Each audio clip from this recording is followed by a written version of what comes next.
This election in Virginia is being watched all around the country, with the outcome potentially impacting more than just who runs the Commonwealth. Let's go to the U.S. Capitol now, where we find our Joe St. George. Joe, this election might affect major legislation being considered in Congress now. Yeah, it absolutely could. Remember, the cornerstone of President Biden's economic agenda hasn't passed the halls of Congress yet.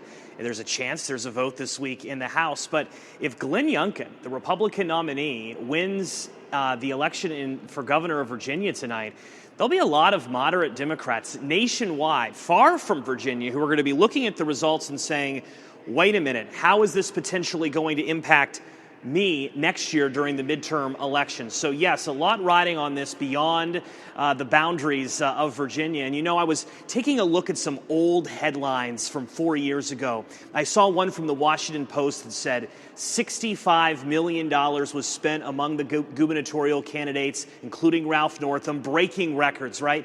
We're shattering that number tonight. North of $115 million is going to be spent on this race. We will likely shatter voter turnout records as well. So the interest extending well beyond just national eyeballs. It's actually turning into a lot of money being spent on airwaves. I know people are sick of the commercials.